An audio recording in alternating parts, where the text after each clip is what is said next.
নমস্কাৰ বন্ধুসকল, মই হিৰেন।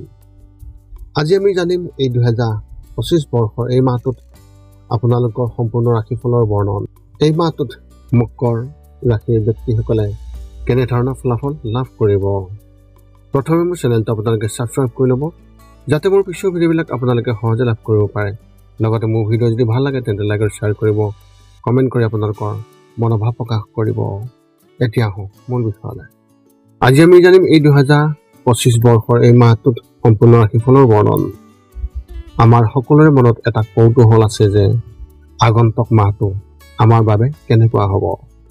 বহু ধৰণৰ প্ৰশ্ন আমাৰ মনত উদয় হয়, যেনে ব্যৱসায় বা চাকৰিৰ ক্ষেত্ৰত অগ্ৰগতি হ'বনে নহয়, বা কিবা নতুন প্ৰত্যাহ্বানৰ সন্মুখীন হ'বলগীয়া হ'ব নেকি, এনেধৰণৰ বহুতো প্ৰশ্ন।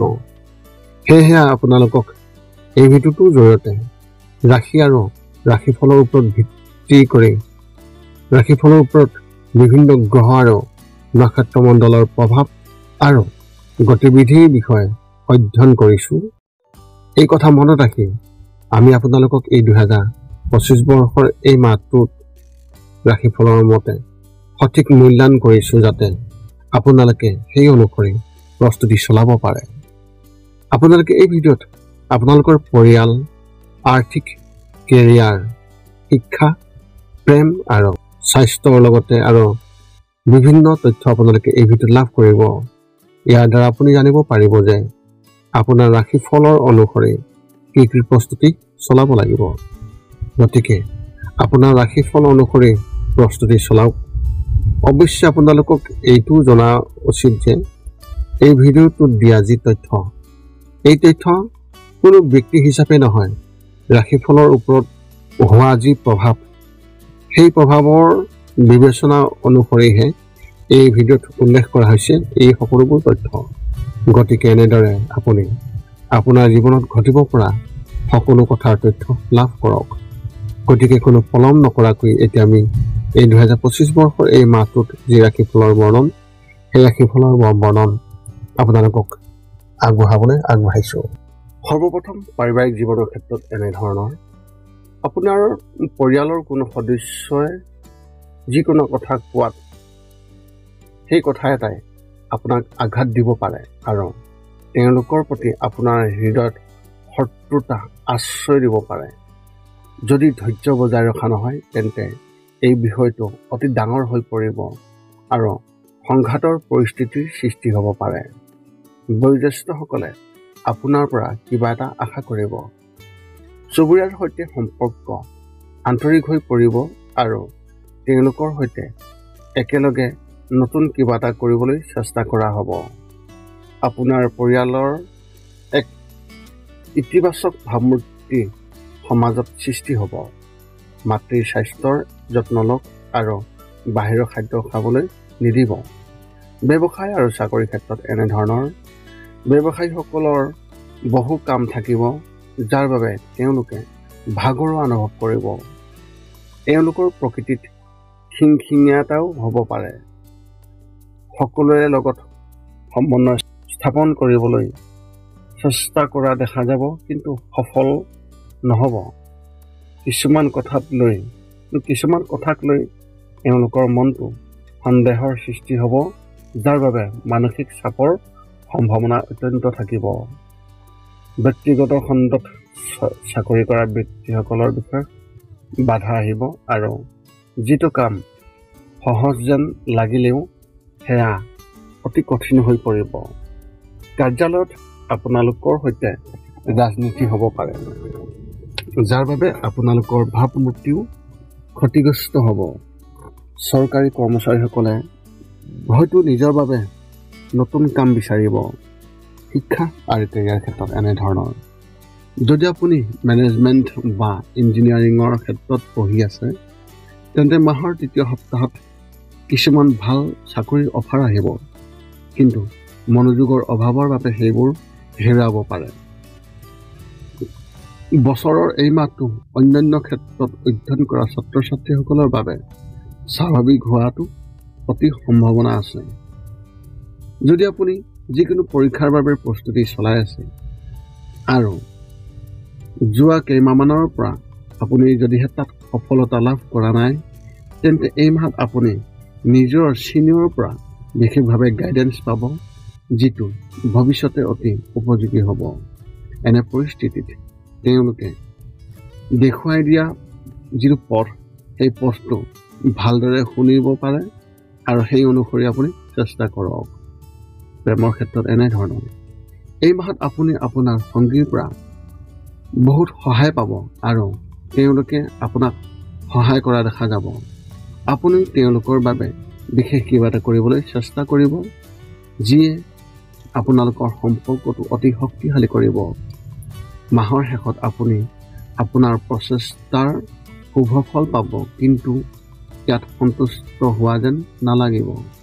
যদি আপুনি বিবাহৰ সম্পৰ্ক বিচাৰি আছে আৰু ভাল সম্পৰ্ক বিচাৰি নাপায়, তেন্তে এই মাহত আপোনাৰ সৈতে সম্পৰ্কৰ বাবে কোনো অচিনাকি ব্যক্তিয়ে যোগাযোগ কৰিব। যদিও ইয়াক প্ৰলোভনজনক যেন লাগিব পাৰে, তথাপিও নিশ্চিত হওক যে আপুনি ইয়াৰ ওপৰত ভালদৰে গৱেষণা কৰিব। স্বাস্থ্যৰ ক্ষেত্ৰত এনেধৰণৰ এই মাহটো স্বাস্থ্যৰ দৃষ্টিকোণৰ পৰা খুবেই ভাল হ'ব আৰু কোনো ধৰণৰ সমস্যা নাথাকিব। যদি আপুনি কিছুদিনৰ পৰা কোনো ৰোগত ভুগি আছে, তেন্তে এই মাহটো ইয়াৰ পৰা সকাহ পাব। এই মাহতে ইয়াৰ পৰা আপুনি সকাহ পাব। কিন্তু BP ৰোগত আক্ৰান্ত ৰোগীসকলে খাদ্যৰ যত্ন লোৱাটো অত্যন্ত প্ৰয়োজন। লগতে আপুনি খাদ্য খাওঁতে বহুতো বিচাৰ কৰিহে আপুনি খাদ্য গ্ৰহণ কৰিব। আপুনি যিকোনো বস্তু খাদ্য খোৱাৰ পৰা আপুনি বিৰত থাকিব। নতুন নতুন ধাৰণা আপোনাৰ মনত প্ৰৱেশ কৰিব আৰু আপুনি আগৰ তুলনাত অধিক সতেজ হ'ব আৰু শক্তিশালী অনুভৱ কৰিব। আপোনাৰ মনটো কিবা এটা কথাত সুখী হ'ব আৰু নতুন কিবা এটা কৰাৰ ধাৰণাটো আপোনাৰ মনলৈ আহিব। আপোনাৰ ওচৰৰ কোনোবা এজনৰ জৰিয়তে আপুনি সুখ পাব। আপোনাৰ শুভ সংখ্যা হিচাপে আপোনাৰ এই মাহত 9 আৰু শুভ ৰং হিচাপে আপুনি এই মাহত বগা ৰং ব্যৱহাৰ কৰিব পাৰে। মকৰ ৰাশি ব্যক্তিসকলৰ বাবে এক বিশেষ তথ্য, যদি আপুনি 7 ঘণ্টাতকৈ কম সময় শুই থাকে, তেন্তে তাতকৈ অলপ বেছি সময় শোৱাৰ অভ্যাস কৰিব লাগিব। ইয়াৰ দ্বাৰা আপোনাৰ স্বাস্থ্য ভালে থকাই নহয়, আপোনাৰ কাম কৰাৰ সময়তো ভাগৰুৱা অনুভৱ নহ'ব। এতিয়া আপুনি সকলো তথ্য লাভ কৰাৰ পিছত এই 5টা কাম কৰিবলৈ আপুনি যিমান পাৰে চেষ্টা কৰক। সৰ্বপ্ৰথমটো হৈছে আপুনি আপোনাৰ শৰীৰটো সুস্থ কৰি ৰাখিবলৈ দৈনিক যোগাসন কৰক, য'ত মূলতঃ 10 মিনিটৰ বাবে ওমকাৰ মন্ত্ৰ, 10 মিনিটৰ বাবে কপালভাতি আৰু 10 মিনিটৰ বাবে অনুলোম বিলোম। ইয়াৰ লগে লগে আপোনাৰ শাৰীৰিক আৰু মানসিক স্বাস্থ্য একেবাৰে নিখুঁত হৈ থাকিব। 2 নম্বৰটো হৈছে ৰাতি শোৱাৰ আগতে নিস্তব্ধ আৰু নিৰ্জন ঠাইত 10 পৰা 20 মিনিট ধ্যান কৰিব লাগে।